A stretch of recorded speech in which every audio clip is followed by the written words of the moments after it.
നമസ്കാരം. മലയാളി വാർത്തയിലേക്ക് സ്വാഗതം. അമ്മ ഞാൻ മരിക്കാൻ പോകുകയാണ്. എല്ലാത്തിനും കാരണം എന്റെ ടെലഗ്രാമിൽ നോക്കിയാൽ കാണാം. എന്റെ മക്കളെ നന്നായി നോക്കണം. ഞാൻ മാത്രമാണ് എല്ലാത്തിനും ഉത്തരവാദി. കഴിഞ്ഞ ദിവസം ഇങ്ങനൊരു കത്ത് എഴുതി വെച്ചതിന് ശേഷം തിരുവനന്തപുരത്ത് ഒരു യുവതി വീട് വിട്ടിറങ്ങിയിരുന്നു. പിന്നീട് അവരുടെ മൃതശരീരമായിരിക്കും കാണുക എന്ന് ഭയന്നു വിറച്ച ആ വീട്ടുകാരുടെ മുന്നിലേക്ക് ജീവനോടെ ആ യുവതി എത്തുകയാണ്. പരിശോധനയിൽ കണ്ടത് 4 ലക്ഷം രൂപയുടെ ദുരൂഹ ഓൺലൈൻ ഇടപാടുകളായിരുന്നു ഇതിന് പിന്നിൽ.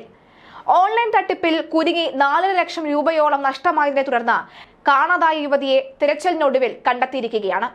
കിളിമാനൂർ സ്വദേശി പാർവതിയെ തമ്പാനൂർ റെയിൽവേ പോലീസാണ് കണ്ടെത്തിയത്. റെയിൽവേ സ്റ്റേഷനിൽ നിൽക്കവേ സംശയം തോന്നി ചോദ്യം ചെയ്തപ്പോഴാണ് തിരിച്ചറിഞ്ഞത്. സ്വകാര്യ ആശുപത്രിയിൽ ഫിസിയോതെറാപ്പിക്കെന്ന് പറഞ്ഞാണ് ഇന്നലെ രാവിലെ വീട്ടിൽ നിന്നും ഇറങ്ങിയത്. പിന്നാലെ പാർവതിയുടെ മുറിയിൽ നിന്നും കുറിപ്പ് കണ്ടെത്തിയിരുന്നു. പണം നഷ്ടപ്പെട്ടെന്നും പിടിച്ചു നിൽക്കാൻ കഴിയില്ല എന്നും ഞാൻ മാത്രമാണ് എല്ലാത്തിനും ഉത്തരവാദിയെന്നും കത്തിലുണ്ട്. പാർവതിയുടെ ബന്ധുക്കൾ പോലീസിൽ പരാതി നൽകിയിരുന്നു. യുവതിയുടെ ടെലഗ്രാം പരിശോധിച്ചതിൽ നിന്നും 4 ലക്ഷം രൂപ വിവിധ അക്കൗണ്ടുകളിലേക്ക് അയച്ചതിന്റെ രേഖകൾ കണ്ടെത്തി. അമ്മ ഞാൻ മരിക്കാൻ പോകുന്നു. എല്ലാത്തിനും കാരണം എന്റെ ടെലഗ്രാമിൽ നോക്കിയാൽ കാണാം. എന്റെ മക്കളെ നന്നായി നോക്കണം. ഞാൻ മാത്രമാണ് എല്ലാത്തിനും ഉത്തരവാദി എന്നാണ് കുറിപ്പിൽ വ്യക്തമായി പറയുന്നത്. പാർവതിയുടെ ബന്ധുക്കൾ പോലീസിൽ പരാതി നൽകിയതിനെ തുടർന്നാണ് പോലീസ് കേസെടുത്ത് അന്വേഷണം ആരംഭിച്ചു തുടങ്ങിയത്. ഇതിനിടയിലാണ് യുവതിയെ റെയിൽവേ സ്റ്റേഷനിൽ നിന്നും കണ്ടെത്തിയത്. ദുരൂഹ ഓൺലൈൻ ഇടപാടുകളാണ് അന്വേഷണത്തിൽ കണ്ടെത്തിയത്. പോലീസ് അന്വേഷണത്തിലും സാമ്പത്തിക ഇടപാടുകൾ സ്ഥിരീകരിച്ചിട്ടുണ്ട്. ഇന്നലെ പാർവതി കിളിമാനൂരിലെ ധനകാര്യ സ്ഥാപനത്തിൽ നിന്നും സ്വർണ്ണാഭരണങ്ങൾ പണയപ്പെടുത്തി 4,80,000 രൂപ വാങ്ങിയിരുന്നു.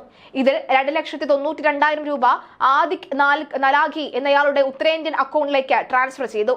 സമാനമായി ഗൂഗിൾ പേ വഴി 1,50,000 രൂപ പലപ്പോഴായി ട്രാൻസ്ഫർ ചെയ്തതിന്റെ രേഖകളും യുവതിയുടെ ഫോണിൽ നിന്നും കണ്ടെത്തി. യുവതിക്കായി വ്യാപക തെരച്ചിലാണ് ആരംഭിച്ചിരുന്നത്. തിരുവനന്തപുരം റൂറൽ പോലീസാണ് ഈ വ്യാപകമായ തെരച്ചിൽ ആദ്യമേ ആരംഭിച്ചത്. പാർവതിക്ക് 9ഉം 4ഉം വയസ്സുള്ള 2 കുട്ടികളാണ് ഉള്ളത്. നമ്മുടെ ഈ മൊബൈൽ ഫോൺ വന്നതിന് ശേഷം നല്ലതിനും ചീത്തയ്ക്കും നമ്മൾ ഈ മൊബൈൽ ഫോൺ ഉപയോഗിക്കുന്നുണ്ട് എന്നുള്ളതാണ്. അതായത് പലതരത്തിലുള്ള ഓൺലൈൻ ഇടപാടുകൾ വഴി വലിയ ലക്ഷങ്ങൾ, അതായത് ഒരു പക്ഷേ ദൈനംദിന ജീവിതത്തിന് പോലും ചെലവിന് പോലും ബുദ്ധിമുട്ടുന്ന പലരുമാണ് കയ്യിലും കാലിലും കഴുത്തിലും ഒരു പക്ഷേ അമ്മയുടെയും അച്ഛന്റെയും സുഹൃത്തിന്റെയും സഹോദരങ്ങളുടെയും ഒക്കെ തന്നെ ആഭരണങ്ങൾ പണയം വെച്ച് മറ്റുള്ളവർക്കായി പണം കൊണ്ട് നിക്ഷേപിക്കുന്നത്. എന്തിനാണ് ഇങ്ങനെ ചെയ്യുന്നതെന്ന് ചോദിച്ചു കഴിഞ്ഞാൽ പല ഉത്തരങ്ങളും ഇവരിൽ നിന്ന് ലഭിക്കും. ഒരുപക്ഷെ സ്വകാര്യ ദൃശ്യങ്ങൾ അടക്കം ഇവരറിയാതെ ഇവരുടെ ദൃശ്യങ്ങളും ചിത്രങ്ങളും വീഡിയോകളും ഒക്കെ തന്നെ കൈക്കലാക്കിക്കൊണ്ട് അത് സമൂഹ മാധ്യമങ്ങളിൽ പ്രചരിപ്പിക്കുമെന്ന ഭീഷണിയുടെ അടിസ്ഥാനത്തിലായിരിക്കാം, ഒരുപക്ഷെ അതിൽ നിന്ന് ഭയന്നിട്ടായിരിക്കാം ഒരുപക്ഷെ ഇല്ലാത്ത പണം ഉണ്ടാക്കി അയച്ചു കൊടുക്കുന്നത്.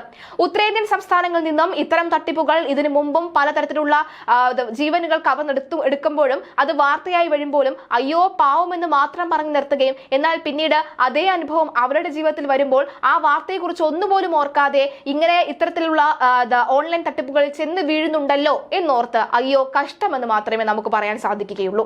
എന്തിനാണ് ഇത്തരം കടബാധ്യതകൾ വലിച്ചു വെക്കുന്നതെന്ന് ചോദിച്ചു കഴിഞ്ഞാൽ ഒരു പക്ഷേ കിട്ടുന്ന ഉത്തരം മറ്റൊരു കടം തീർക്കാനായിരുന്നു എന്നുള്ളതാണ്. അപ്പോൾ നമ്മൾ തിരിച്ച് സാധാരണക്കാരായി നമ്മൾ ചോദിച്ചു പോകും, ഇപ്പോൾ ഈ ഉത്തരേന്ത്യക്കാർക്ക് കൊണ്ടുകൊടുക്കാൻ നിങ്ങൾക്ക് എവിടെ നിന്ന് പണം കിട്ടി എന്നുള്ളത്.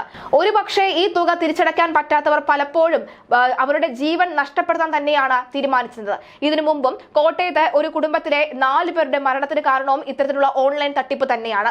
സ്വന്തം ഭാര്യയുടെ നഗ്നചിത്രങ്ങൾ പ്രദർശിപ്പിക്കുമെന്ന് ഭീഷണിപ്പെടുത്തിയതിന് പിന്നാലെയാണ് പണമടയ്ക്കാൻ മറ്റു വഴികളൊന്നും ഇല്ലാത്ത ഭർത്താവ് മക്കളെയും ഭാര്യയ്ക്കും വിഷം നൽകിയും ഭാര്യയും ഭർത്താവും തൂങ്ങി മരിച്ചും അവിടെ ഒരു കൂട്ട ആത്മഹത്യ നടന്നത്. സത്യത്തിൽ അന്ന് ആ നാട്ടുകാരെല്ലാവരും അക്ഷരാർത്ഥത്തിൽ ഞെട്ടലോടുകൂടിയാണ് ആ വാർത്ത കേട്ടത്. കാരണം എല്ലാവരുമായി നല്ല രീതിയിൽ ബന്ധം പുലർത്തുന്ന എന്നാൽ സാമ്പത്തികപരമായി അത്ര ബുദ്ധിമുട്ടൊന്നും ഇല്ലാതിരുന്ന ഇവർക്ക് ഇത് എന്തു പറ്റി എന്ന ചോദ്യത്തിന് ഉത്തരം ചെന്ന് നിന്നത് മൊബൈൽ ഫോണിലെ ചില തെളിവുകളിലാണ്. മൊബൈൽ ഫോണിലെ തെളിവുകളിൽ വ്യക്തമായി തന്നെ ഇത്തരത്തിൽ ഓൺലൈൻ തട്ടിപ്പിന് ഇരയായിരുന്നു അദ്ദേഹം എന്ന കാര്യത്തിൽ തെളിവുകൾ ഉണ്ടായിരുന്നു. കൂടുതലും തട്ടിപ്പുകളിൽ ഇരയാക്കപ്പെടുന്നത് വീട്ടമ്മമാർ തന്നെയാണ്. പലപ്പോഴും ഡ്രസ്സ് വാങ്ങുന്നതിലും അല്ലെങ്കിൽ ലാഭത്തിന് കിട്ടുന്ന ഫർണിച്ചറുകൾ വാങ്ങുന്നു എന്ന പേരിൽ ലിങ്ക് എടുത്തുമൊക്കെ തന്നെ പലരും പലപ്പോഴായാണ് ഇത്തരം തട്ടിപ്പിന് ഇരയായിട്ടുള്ളത്. പക്ഷേ എത്ര തട്ടിപ്പിന് ഇരയായിട്ടുണ്ട് എന്ന് പറഞ്ഞാൽ പോലും അവർ ആരും ഒന്നും തന്നെ ആദ്യം മനസ്സിലാക്കുന്നില്ല. ലിങ്കിൽ ക്ലിക്ക് ചെയ്താൽ ഈ ലാഭം നിങ്ങൾക്ക് കിട്ടും എന്നൊരൊറ്റ വാർത്തയാൽ അല്ലെങ്കിൽ ഒരൊറ്റ അടിക്കുറിപ്പോട് കൂടി ഒരു ലിങ്ക് വന്നു കഴിഞ്ഞാൽ ആ ലിങ്കിൽ ക്ലിക്ക് ചെയ്യാനുള്ള വീട്ടമ്മമാരുടെ ആവേശം അത് തന്നെയാണ് പലപ്പോഴും പണത്തിൽ നിന്ന് അല്ലെങ്കിൽ ഇത്തരത്തിലുള്ള അബദ്ധത്തിലേക്ക് ചെന്ന് ചാടുന്നത്.